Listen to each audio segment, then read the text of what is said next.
प्रभु यीशु मसीह के सामर्थी नाम में आप सबों को जय मसीह की। अजीजों, आज के मनन का भाग हमने लिया है जो आपको मुझे मिलता है याकूब की किताब अध्याय 1 उसकी 22वीं आयत पर लिखा है, परंतु वचन पे चलने वाले बनो और केवल सुनने वाले ही नहीं जो अपने आप को धोखा देते हैं। अजीज, उसका मतलब यह है, वचन को सुनने का अर्थ क्या है? अर्थात कान लगा के ध्यान देना, ध्यान देना, ध्यान देना, और दूसरे शब्दों में कहें आज्ञा को मानना। अजीजों, जब आप परमेश्वर के वचन में देखते हैं, जब कभी सुनने की बात आती है, वहां पर आज्ञा उसके साथ जुड़ी हुई है।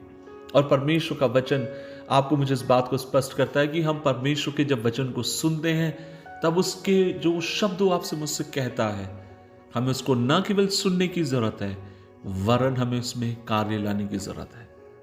अजीजों, कभी कभी परमेश्वर हमें प्रोत्साहित करने के लिए बोलते हैं, कभी कभी परमेश्वर हमें उत्साहित करना चाहते हैं अपने वचन के द्वारा, परिस्थितियों के द्वारा। लेकिन हम कितने अभागे हो जाते हैं कि हम परमेश्वर की बात पर ध्यान दिए बिना हम चिंता में जीते चले जाते हैं। कभी कभी हम परमेश्वर से ये कहते हैं कि प्रभु आप अपने मार्ग को मुझ पर प्रकट करिए, और परमेश्वर प्रकट करना चाहता है, लेकिन जब प्रकट करता है तो हम उसके मार्गों पर चलने के लिए तैयार नहीं होते। कभी कभी हम परमेश्वर से दुआ करते हैं कि प्रभु जी आप मुझे बदलिए, और जब बदलने की बारी आती है, परमेश्वर कहता है ठीक है, मैं तुझे बदलने के लिए तैयार हूं, लेकिन तुझ में ये चीज बदलने की जरूरत है, और हम उसे मानने के लिए तैयार नहीं होते। अजीजों, हमेशा मैंने प्रभु की सेवकाई में जो देखा वो ये है, जब मैं परिवर्तन को बाहर लाने की कोशिश करता हूं या प्रार्थना करता हूं बाहरी एक परिवर्तन लोगों लेकर आने के लिए, उस समय मैंने अक्सर हमेशा देखा है कि परमेश्वर मेरे भीतरीय परिवर्तन में और अधिक रुचि रखता है। या दूसरे शब्दों में उससे कहना चाहता है कि किशोर, अगर तू बाहर एक परिवर्तन देखना चाहता है तो सबसे पहले तेरे भीतर परिवर्तन आने की जरूरत है, और परिवर्तन तभी आएगा जब आप और मैं उसके वचन को सुनते हैं, आज्ञा पालन कर कर उसको मानते हैं। आज हम में से कितने लोग हैं उसकी मानने वाले? कितनी बार परमेश्वर हमसे कुछ करने के लिए कहता है, हम नहीं मानते।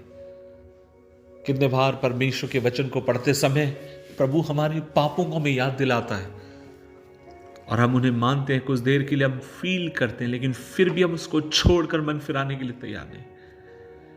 लेकिन आज उस सुबह के समय मेरी परमेश्वर से प्रार्थना है, वह आपको मुझे अनुग्रह दे, हम उसके वचनों को सुने, उस पर कान लगाएं, और ना केवल कान लगाएं वरन अपने जीवन में उन वचनों को लागू करने वाले हों।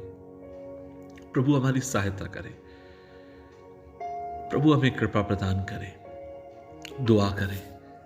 प्रभु जी, हम धन्यवाद देते हैं इस दिन के लिए, और प्रभु जी हमने बहुत बार तेरी सुनी अनसुनी कर दी, सुनकर भी परमेश्वर या जानकर भी हम अनजान बने रहते हैं, सुनकर भी हम बेजान बने रहते हैं। लेकिन आज हमारी दुआ है, हमें कृपा दे ताकि हम तेरे वचनों पर चलने वाले हों, जो सुने, जो तेरे वचन में पढ़े, उसके अनुसार जीवन जीने वाले हों।